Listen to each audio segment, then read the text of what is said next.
In this video I will show you how to beat Beloth, the Darksworn, easily, regardless of your gear upgrade level or your character progression. Defeating him will reward you with the full Plate of the Shadows set and the Frost Spike skill. Beloth is one of the 3 uber bosses in the game, meaning he is much harder to beat than a main story boss. However, I found a method to beat him guaranteed, pretty easily, unless you get one shot of course. You can theoretically fight this boss at any time, as you can find him in the Honemark ruins in Hernand. The only problem is that the boss arena is surrounded by a massive blizzard and you will take damage over time and even freeze due to the cold temperatures. For this reason, you must absolutely get level 15 ice resistance. You can achieve this through multiple methods. The easiest one is to equip any cloak with ice resistance level 5, such as the Frost Curse Plate cloak, which you can find in the Sanctum of Expiation, and the Cuckoo Ice Resistant Armor, which will put you at level 15 Ice Resistance. You can obtain the Frost Cursed Plate Armor in the Mist Shard Cave by using the stab skill to pass through the waterfall, and then just go craft the Cuckoo version of the armor.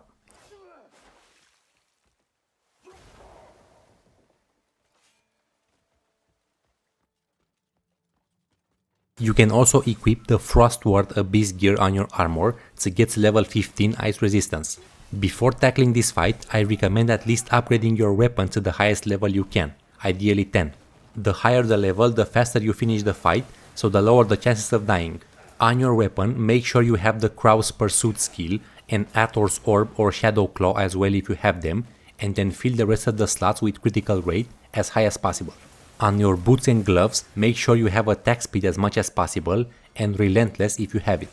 The rest of your items are not really relevant, so use whatever defensive abyss gear you have. For your skills, just make sure to have forward / maxed out and nature's echo level 1.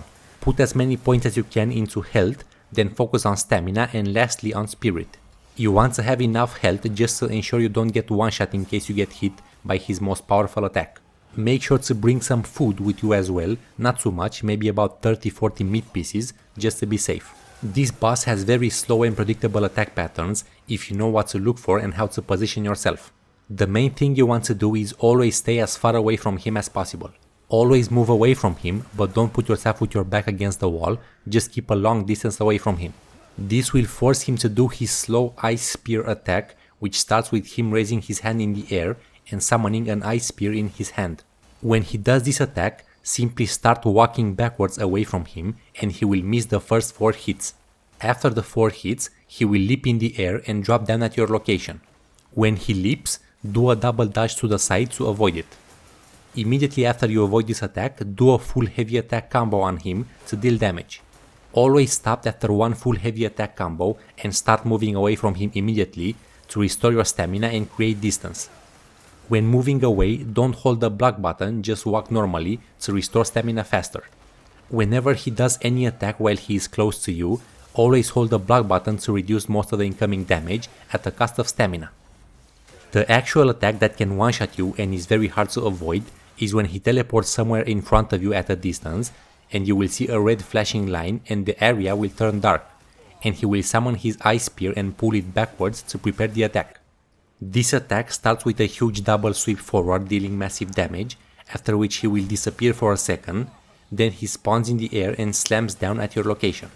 When he slams down, he will summon a lot of ice spikes in all directions dealing damage, and after a short delay they will all explode, dealing massive damage and staggering. The way you avoid this attack is by double dodging the sweeping attacks to the side, then waiting 1 second for him to spawn in the air, dodge to the side when he is about to drop down, and then keep moving away from him until the ice spikes explode. You have no window to deal damage here, just avoid everything. You can also make use of the invincibility frames from the turning / skill to tank the sweeping attacks without taking any damage, and dodge the rest of the attack.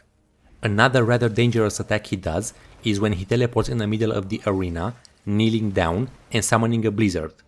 After a short delay, icicles will start dropping from the sky at random locations throughout the arena. Simply hold the block button and move away from him to tank all the damage. Remember that every time after he does an attack, you should immediately follow up with a full heavy attack combo and then retreat. Any attack he throws at you can be easily dodged by doing a sideways double dodge or simply walking backwards. Whenever you're about to get hit by an attack that you're unsure you can dodge, the safest bet is to hold the block button and hope you survive. Keep repeating this and you will eventually beat him. He doesn't have too many attacks in his moveset, so you will get used to the fight quickly. This fight is much harder than Ator of Antumbra, but it's manageable if you dedicate a bit of time to get used to the moveset, without having to upgrade your entire gear set to max level. Thanks for watching and I'll see you in the next one.